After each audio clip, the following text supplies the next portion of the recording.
Hello, this is Corey. Hey, before we get into today's episode, I want to share something with you. I've been very fortunate and blessed to see an uptick in my coaching business over these last few months, and it's because leaders need help. So if you're one of those leaders that has found yourself kind of in a rut, the working from home is difficult, your priorities have been changed, and even questioning your purpose and kind of what are you going after, you are not alone. I put together a webinar called The Power of Priorities and Purpose. You can find it at my website, CoreyMCarlson.com. And there will be a tab on the left. Is this for you? Click on that, watch the webinar. It's about 20 minutes long. You'll learn the 5 Capitals framework, which will help you with prioritization. You'll also learn a process to put together and think through a vision for your life.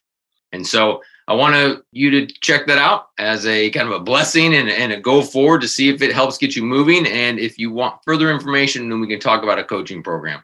But you will find absolute value in this webinar. And so I encourage you to go check it out. Thank you very much. And on to today's episode. Welcome to the Win at Home First podcast. I'm your host, Corey Carlson. This podcast is where we talk about how successful business leaders win, not only at work, but also at home. On this podcast, we'll go behind the scenes with great leaders to hear stories of how they win. Thank you for listening, and on to today's episode. Hello, this is Corey. Today, you're going to hear from Wade Lombard. Wade is one of the owners of Square Cow Movers, a moving company headquartered in Austin, Texas. And they currently have 7 locations, but at one time they had 17 locations. So we talk about the ups and downs of growing a business still while winning at home and in his personal life. We talk about what the word wealth means and freedom, as well as the word restored. Just a great discussion, and I hope you enjoyed as much as I did. Thank you very much. Hello, this is Corey Carlson. You're listening to Win at Home First podcast. I'm excited to have Wade Lombard on the show today. I met him. I've never coached him, worked with him, but he's been a part of the 5 Capitals team for a while as a client. He is a owner of Square Cow Movers. They started in 2008, now have 7 locations. And so a successful business. He also is winning at home with 3 kids and a successful marriage. And so excited to have him on. So Wade, thanks for being here today and look forward to talking with you. Hey, Corey, as we were talking before we started, we seem to hear all about each other. We seem to cross paths digitally, but this is really our first time to have a real conversation. So thanks for making it happen. Wade, as we jump right in, what is a key leadership trait that you see leaders need to have in order to win both at home and at work? I think my answer would have been different 10 years ago. I can't say that I was probably that great of a leader 10 years ago, and I'd probably question it today as well. But I think one of the things that I've most acutely become focused on, and that's the idea of self-awareness. Read something here recently. There's talking about they were interviewing or asking or polling the Fortune 500 CEOs and saying, what is the key to your success? And the most common answer was self-awareness. And self-awareness, I think, being not just fully aware of the things that you're pretty good at, but being very, very aware of the things that you're just not good at.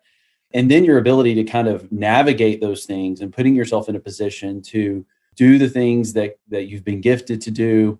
And then hopefully, if you have a team with you, delegate the things that, you weren't made to put on this earth to do. So. Oh, that's good.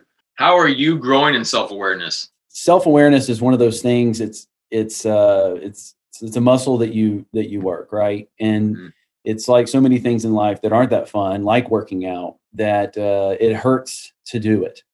And so self-awareness, in order to become more self-aware, in my opinion, it takes a level of humility.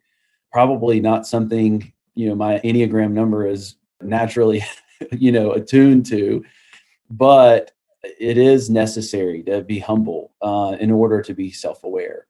And so I think that, not to certainly, toot your horn necessarily, but I think coaching has been a tremendous piece of that. I think the guys that have been working with our team for the last few years, here's kind of my thought as it relates to that. I have put my coach in authority over me. So what are you talking about? So what I'm talking about is I think it's poison to not have any authority over you. And so if I am the CEO of a company, you have to have a lot of intentionality about placing someone in authority over you. And I have done that with my pastor. So if he says, hey, I want you to go on this mission trips to Serbia, honestly, I do not really love missions, but I say, you got it, let's go. Yeah. And if our business coach says, hey, I want you guys to read this book, I'm going to read the book because I've placed them in authority over me. And I think it's poison not to have anybody in authority over yourself. And so I think self-awareness is so often your willingness to put somebody in authority over you that can speak into you. And they're not just going to let it go in one ear and out the other, but you're actually going to absorb it and put it into action even when you don't want to. Yeah, that's good. You mentioned having a coach. You guys have been in business since 2008. How long have you had a coach during that time? I think we've been working with Five Capitals for probably, so it's 2020. I would say we started with Five Capitals maybe 6 years ago, 2014, 2013, maybe somewhere in that 6 to 7 year mark is when we started working. So the guy who started Five Capitals, his brother is one of my closest friends. I had breakfast with him this morning. And so it was very happenstance where, Brandon was in town and I'm with Matt. Matt's like, let's get together. And it took off from there. Immediately felt drawn to what Brandon was doing in his coaching career. And we've been with Five Capitals almost literally ever since the first day I met Brandon. Yep. So what was happening in your life, in your business in 2014, 2013 when you started? So that's about 5-6 years into the business. Something must have happened that you were like, we need help. We can't do this on our own anymore. Was it a toxic culture? Were you looking to scale? Work-life balance out of whack? Wade, why did you at that time say, I need help?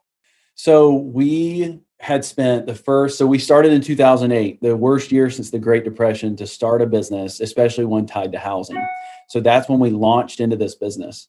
I remember when we were moving to Austin from the Deep South to start it, my wife pushing back and saying, why are we moving? What is the plan? How are we going to figure this out? And I remember saying, look, we're going to put every dime we have into a business that we've never done and we have no experience in a city we've never been to. Like, what's your problem? Why are you not on board? And so we spent the first 3 years literally on a truck every single day. My business partner and I, we did the moves, and I lost 45 pounds my first summer moving furniture. There was nothing fun about that time. And, I remember thinking, because we had 2 trucks for the first couple of years, I remember if we can just get to, 4 trucks, 5 trucks, we're going to just be so much better off. And it's such the mentality of, and coach, building your business to a place where you think the next step is going to be all you need. Anyway, so by the time we got to coaching in 2013, 2014, it was this thing where we had kind of probably hit a level of velocity that we were like, okay, the phone's ringing and we're not sure where that phone call came from. Up until that point, we could track every call back to meeting that person at a networking event, or I talked to that neighbor when we were doing a move and she happened to be moving as well. And the phone started ringing, the flywheel started going, and we would answer the phone and say, how did this person hear about us? Like, and they didn't even know. They're like, we're not even sure. We probably saw your truck. And so the flywheel was really rolling. The phone was ringing. Revenue was really starting to ramp up. And we started realizing very quickly that we had no infrastructure. We had a lot of goodwill. We had great intentions. We loved serving clients. We loved filling a niche inside of an industry not known for service and really having a heart of service. But all of those things are really swell. But if you don't have infrastructure and organization and an idea of the culture you're wanting to build, it's not going to last. And so the idea was, hey, now that we have the flywheel going, we really need some help with the infrastructure, bringing some processes and protocols into the business. Yeah. I like how you explain that. Is it actually was going well when you hired a coach? There's some people who say, hey, I'm going to get a coach because the crap hit the fan. But for you guys, it was actually, no, it was a season of growth and opportunity. And you guys want to seize the moment. And you knew that on your own, you probably couldn't do it. So I like that in the fact that not every time does someone come to a coach is life just a train wreck. Instead, for some, we want to figure out how to optimize this season. So that's cool. So you have grown a business from obviously starting in 2008 all the way up to now 7 locations, which is pretty incredible. How have you managed to win at home during the process? and still being engaged with your 3 kids and being Yeah, intentional with your wife? it's a great question. And I think it's really, really challenging for those that, if their business is in an infancy. So I was talking to another friend of mine and his team a few weeks ago, and I was talking about this idea of wealth and how we're so quickly associate wealth with money. And it's obviously typically a part of the idea. But I think the older I get and the more that I have a clearer picture of what I think success looks like, I think wealth is actually freedom.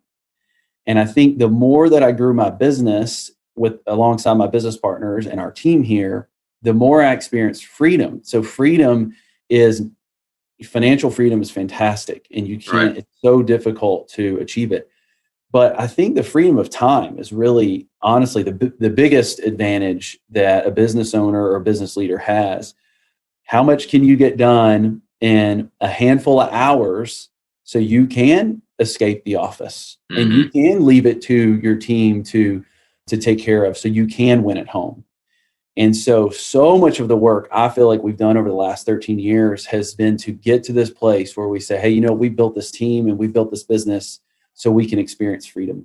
And so we can be at the games, the recitals, we can be there to help coach and do schoolwork and go on dates with our wives. And so I think achieving wealth as it relates to time has been probably the biggest key, because I have not been, in very many years, I have not been forced to lose that time with my family. Now, for those that are listening that may not be there yet, I want to let you know, in the early years of our business, I have 2 kind of acute memories that kind of sadden me the most. There were 2 years in a row where my wife and my kids made a big birthday dinner for me on my birthday. And they were so excited. When daddy gets home, we made the cake and everybody was in bed by the time I got home. I mean, I was on a truck, this was 2009. I didn't feel like I could, there was no cavalry there to wait to come help me so I could go home. Our first year in business, we took a job on Christmas Eve. And so we were still unloading a truck at 6:30 at night on Christmas Eve. Again, these were mistakes and things that I would probably redo differently today. But it's so much of that felt like I had to do it then in order to achieve wealth later, the wealth of time. And so I would hate for someone to listen and think that, I'm not there yet. There was years that we weren't there yet either, but it was all in an effort to get there. And now that our kids are at an age where they're busier than ever, we really do have a lot of freedom. Yeah. Thanks for sharing that. As you were talking, you're familiar with 5 capitals themselves, but just to reiterate, not for the listeners, is, the idea of it's spiritual, then it's relational, then it's physical, then it's intellectual, and then it's financial. Right. In that right order. If we do that, then we're living life to the full, as Jesus says in John 10:10. But I think part of what you're talking about too, that your wisdom came from, is understanding that you can leverage a capital for another capital, meaning you may have to forego some wealth, as in money, financial, to pay someone to do something, whether it's hire an administrative assistant, whether it's pay someone to mow your yard, whether it's pay a nanny to help with the kids at some point, or clean the house, or whatever it may be. But it's at some point we got to decide, hey, I'm going to forego some financial wealth in order to get time to spend time with those kids. And so as you're talking, I was hearing a little bit about that, thinking, as I've gotten older and hopefully wiser, I'm trying to do the same in my own life, because there's a part where I can, go do this. I know I can do this myself. I can fix my own website. But it's like, man, that's time taken away from other things. Yeah, no, I totally agree with you. And I think one of the issues that I think I have and everybody else has, is our image for success is so often imbalanced. And so when I think about my favorite coach, because I'm an Alabama fan, I think of Nick Saban. Mm-hmm. And I think about the success he's had, and in my opinion, is the greatest of all time in terms of college coaching. I would love to achieve that level of success in my own life and my own business, but I know for a fact, because I've listened to enough of his speeches and seen enough of his content to know the guy works ungodly hours. So I'm like, okay, well, while I would love his level of success at work, would I want to be a dad like him? And nothing against him or what's going on or that dynamic, but I want to be a husband like him. And the same thing you read about Steve Jobs, the number of hours these guys worked and the obsessive nature and the focus that they put in. and they achieved greatness in this one area. And I start thinking to myself, if I isolated this area of my life in just business, is that enough for me? And it's not. If you focused all on business, instead of 7 locations, it could have been 17 if it was all about business. So at some point you've chosen different boundaries, that whether it's hours per day, I'm going to be done at 6 or I'm going to be done at 5 or whatever it may be. What are boundaries that you put in place to kind of not only check yourself mentally, but also literally physically to say, I'm done. I can't keep working today or this weekend. What are the boundaries that you put in place to help you make sure you're winning in all areas of life as opposed to just all business? Yeah, it's a great question. For me, it has to do with this idea of focusing on what I'm doing. And when I'm at work, I want to focus on work, and I want to get through as much as I can as possible. So if you're going to stop in my office because you have a question, come on, let's do it. I have emails to send. I've got my to-do list. I've got marketing to approve. I've got all these things that I'm trying to get done. And I want to do that when I'm at work. But I'll be honest with you, when I'm at home, I do not like to be interrupted from home. I do not work a lot at home. I don't take a lot of calls at home. I really try to be home. And that could be I'm not saying that I'm there with an apron on baking or outside all the time throwing football with my son. What I'm saying is whatever's going on at home, that's really what I want to be focused on, in the same way that I want to give work that level of focus. And so I think through constant gentle pressure, I've let my team know that, hey, if I'm not here or if I'm not, at another branch doing a site visit or whatever, if you need me, you can get me. But it really needs to fall under this short list, because if I'm not here, it means I'm doing something else, and I really want to be focused on that. Awesome. That takes time. That takes a lot of massaging the culture of your company so they understand, because all leaders are different. Some want to be interrupted all the time. That's just not the way I'm wired. My business partner is that way. He can get a call no matter where he's at, and it could be some issue or something going on, and he can hang up and kind of go back to what he was doing. If I get that call, I'll be focused on that for hours. Mentally. It's very difficult for me to be pulled away and to just drop back into what I was doing. And so learning that about myself and knowing that I try to protect that level of focus no matter what I'm doing. In the same way with my family, I tell my wife and kids, I'm like, look, if I'm at work, you need something, I'm available, but I'm here to work. So trying to create some of those boundaries, I think, has been really crucial for me. It goes back to this self-awareness.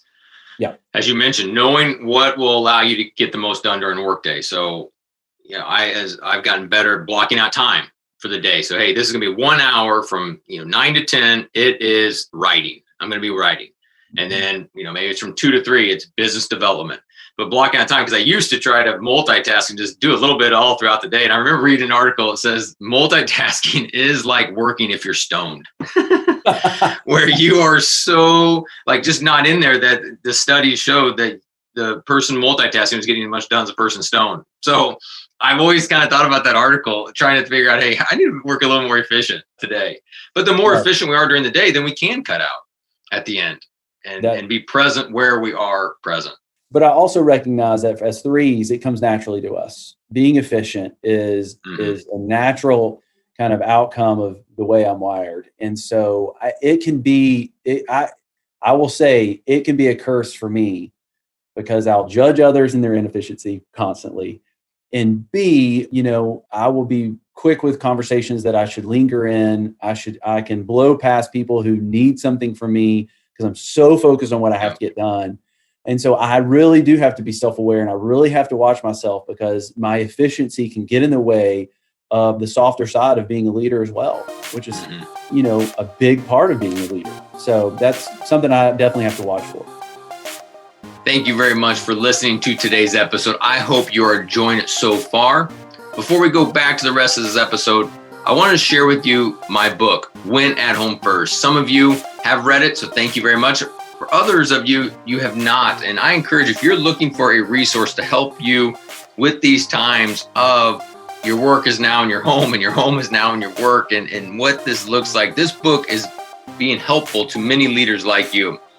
Forbes magazine said it was one of 7 books everyone on your team should read.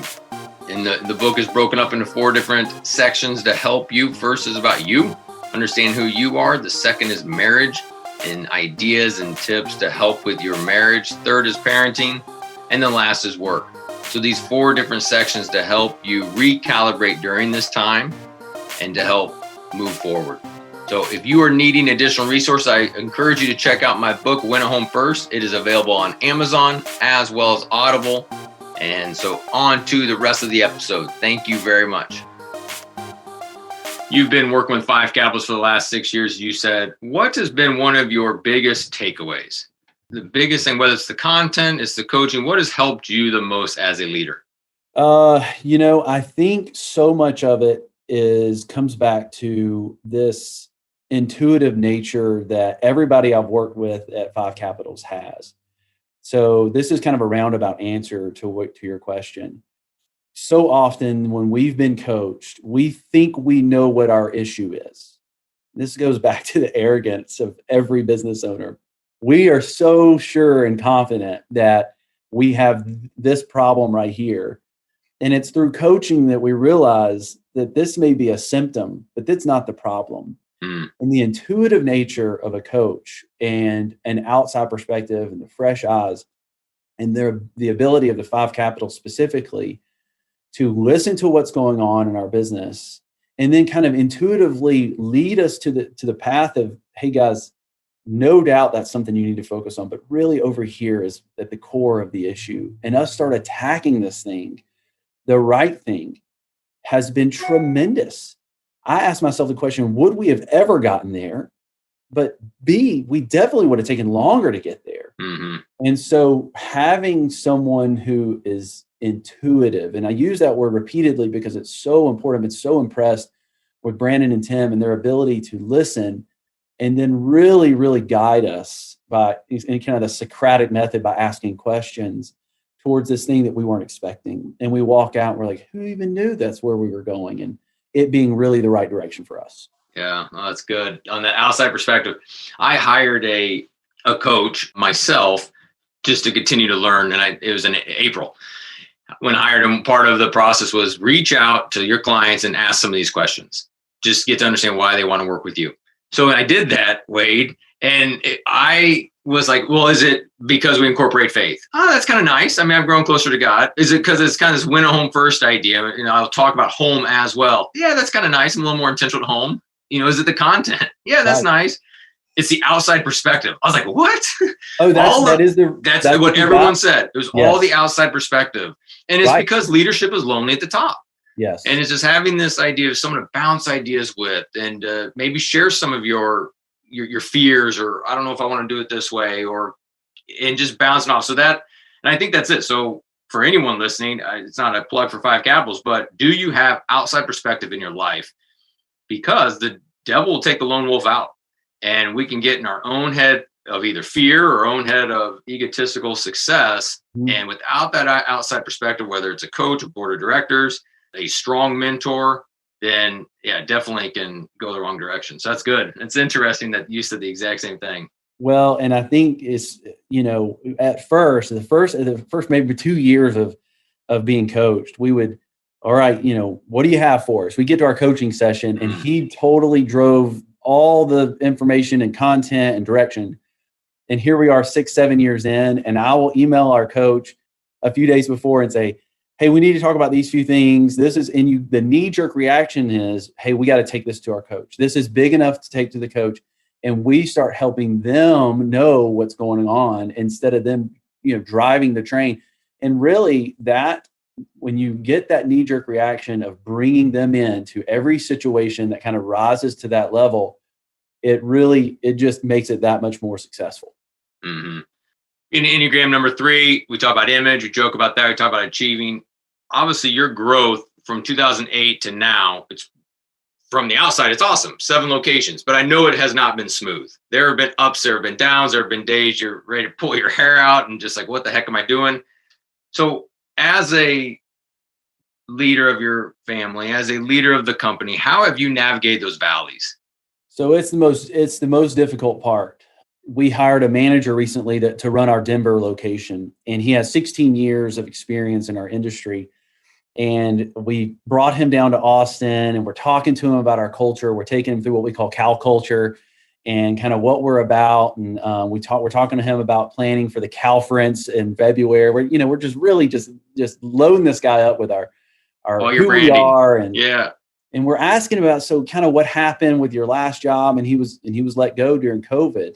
And he's also a 3. We do an Enneagram on everybody that we hire. That's a manager level.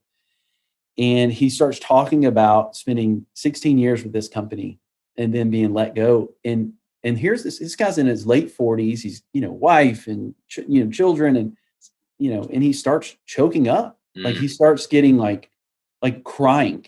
It was a little uncomfortable. We've known the guy for about 2 hours, and what hit me was he's a 3. Failure for a 3 is, and this is something I've tried to explain to people, failure for a 3 is so visceral. It's so personal. And as I watched this guy break down, I realized this isn't just, this is a 3 talking about failure. And I felt the same thing. I was let go from a position in where I grew up in 2007, and it devastated me. Like I should have been in counseling because it was hurt so deeply. So when you ask a 3 about the valleys over the last 13 years of being in business, like it's like when you hear a song from when you were in high school and the emotions that you had when that song came out start kind of flowing over you. That's so similar to how I feel when you say, hey, what was that? I can feel like how I felt in my soul during those valleys. And so when you ask about it, I'm so acutely aware of what was going on and all the different pieces. And so I will say this, though, when it comes to self-awareness, I will say that I struggle most when things are going really well. When I say I struggle, I detach. I become disinterested. In crisis, though, and I am not somebody that loves drama or chaos. I do not ask for it. But when it comes my way, I'm at my best. And so I deeply re-engage and I start casting vision in a more clear manner and more consistently. And so I think about the first 3 years of our business and how difficult it was being on a truck, answering the calls, lean Christmases. We didn't have 2 nickels to rub together. I remember, my son had, acid reflux as an infant. We could not afford to go to the doctor. I mean, just that kind of very, very deep, valley of trying to get your business to a place where the gears of the business grind together and start working where it pays for itself and it pays you. And then I think about, fast forwarding to a time when we're so busy that, we're starting moves. I'm personally just going to start someone's move at 8:00 at night. Yeah. So we go from, we can't afford to pay ourselves to we're so incredibly busy and we don't have enough people, but you remember what the famine was like. And so everybody that calls you say, yes, we'll be there. Yes, we'll be there. And you can't do it physically. And so I remember the hardship in the valley of that and working through this idea of I have to be a better leader. I have to be better at hiring. We have to be better at building a team and a culture. All the way down to the deepest valley, which was in 2017, 2018. When after 10 years, Corey, of just grinding and working 16-hour days and feeling like we couldn't do any more, we were tired. And so we hired who we thought somebody we could trust to come in and be a VP and really lead the charge. And we knew this guy, even though he was a 10 out of 10 in every area, we knew that he struggled with character just a little bit. He'd tell us what we wanted to hear. But we thought under our umbrella of integrity, under our moral code, he'll stay in line. And in 18 months, he unraveled 10 years of work. And we look up one day after disengaging too much. We gave him all the rope. Wow. And you don't recognize your company. And we went from 14 branches across 4 states. And then for 2 years, we retracted to 7 over 2 states. Talk about a deep, hurtful period of time in our lives or our careers where we were working through just how challenging a business can be. It's hard to get it off the ground. It's really hard to go get it off the ground, be successful, and then pick it back up off the ground. And so that's a lot of what we worked through in 2017, 2018. Thankfully, with God's help, we have watched the company be restored back to where we were before. And I keep this on my desk. I'm going to show you in the camera here. It's on my 2020 word is the word restored. And it's in the past tense for a reason, Corey. It's not restoration. It's not restore. It's restored. In this idea that even though we have not fully restored back to our margins of 2015 or some of the metrics that we really look at, we believe that the work has already been done and we've just not seen the results. And so it's still our focus. It's still what we're working on. We're still climbing that mountain, but we really are believing with faith that our company's been restored. And so that's what we're experiencing. And God's been good. Even during COVID, we've had a very strong year. Yeah. Well, thanks for sharing all those pieces and even some of those dark days that have to relive it. So sorry to make you relive it. No worries. And what a great word of restored. So from a day-to-day standpoint as a leader, Wade, what's that look like for you? Are those days you wake up and you're just not ready to go after it? I mean, how do you recalibrate to get in that right kind of mindset to lead the family, lead the team? Yeah. So a big part of my day is exercise, and it always hasn't been. And so I was CrossFit this morning at 5:30 a.m. And so, I know a lot of people have different views on exercise, but when it comes to starting my day and trying to get my head right, that's where I start. However, I don't think the key to exercise is actually the exercise itself. For me, the key is community. I think we're built for community. Mm-hmm. Mm-hmm. And I think, I love working out with my wife. She and I both go. My sister is a coach at this CrossFit. I love hanging out with my sister. And my brother-in-law, Jeremy, who also works out there. And so I've built a community. So getting up at 5 a.m. is no bueno, except for the fact that I get to go hang out with people I really enjoy being around at 5:30. And so I think the key to exercise is really community more than the exercise itself. And if I looked in the mirror, I would be depressed at how much I exercise, and it's not very helpful. But it is my recalibration. And so I really do, I enjoy that piece. And, you don't find very many, books or leadership guru that don't talk about a successful routine. So for me, it's exercise, it's reading God's word, and it's a cup of coffee. And that's how I start my day. Those three things every single day, almost 6 days a week for exercise. So anyway, so that's really what gets me going. And then again, back to routine, because I'm a huge routine guy. Almost everything points to a meeting on Monday when we meet with our whole team. And it's at 1:00 every Monday, and we do not miss. Mm. And almost throughout the week, I'm taking notes about casting vision for Monday. What are we talking about right now? What needs to be our emphasis? And whatever that is, it can't be too far from what our core emphasis is. Right. And trying really not to have too many of those. And so really those routines are what's really important to me. It's focusing on trying to be as committed and consistent as I can, because I personally feel like it's a huge part of any success I've had is gone back to routine. Yeah, no, that's good. And then when you get off routine, that's one of the first steps to get back in the groove is say, all right, I got to get back to CrossFit. I missed it for a week for whatever reason. I had a head cold or whatever it could be. And so it's just knowing what each of us need, that back to self-awareness, but knowing what each of us need to get back in the right state of mind to move forward. Right. That's very cool. Part of my story is God saying, hand over your story for a greater story. I love asking just guests and friends that question too, just to hear kind of in their own life, where have they had been kind of open-handed to say, all right, here you go, God, I want to be part of a greater story. Wade, what's that look like in your life where you just had to hand over the Wade show for God's greater story for you? Yeah. So this is so funny. So the reason we ended up in Austin is because my older sister's husband was planting a church here. We'd never been to Austin before. And we had no intentions of being here. So he had this event in late 2017 or mid 2017 as a ramp up to him starting his church. And so he invited people from all over to fly into Austin so he could kind of cast vision for people to, contribute to the start of this church.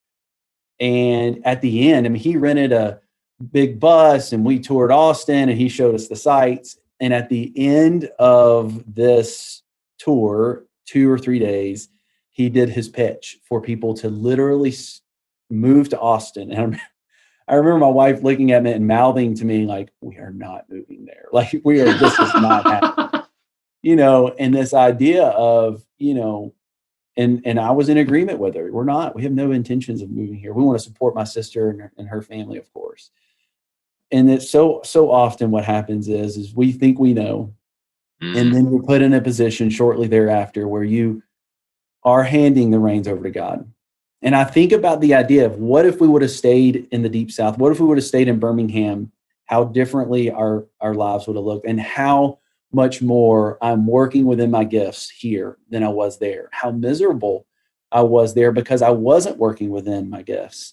And growing a family in Austin, a place where, we love this community, we love this city.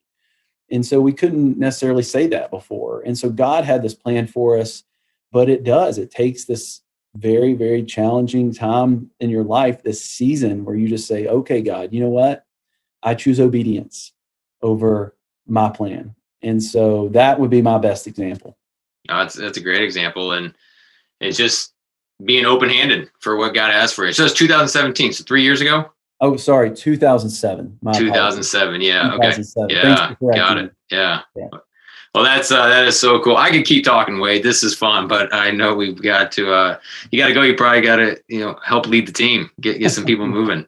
That's right. What is the best way for listeners to get a hold of you, whether to learn more from you or heck, get a moving truck to their house?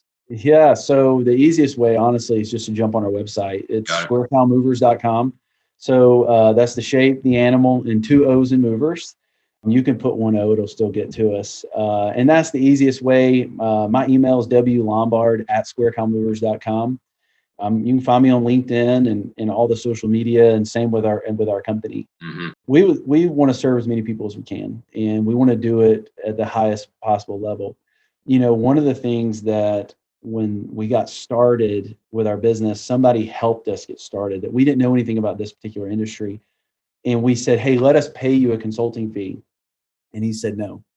And since then, we've been very specifically felt called to help others with their small business.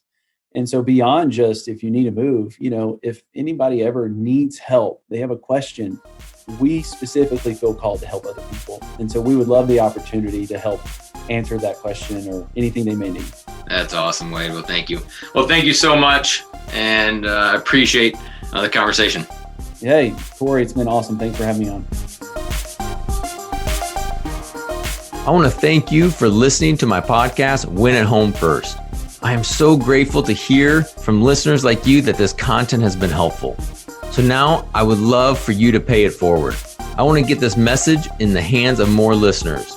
We need leaders to be winning both at home and at work, especially during this time. So please take a minute to share this episode with somebody you think would find value in it, as well as rate and subscribe. As a thank you, please visit my website at coreymcarlson.com to download a free resource that people are finding value in. Thank you very much. This is thepodcastfactory.com.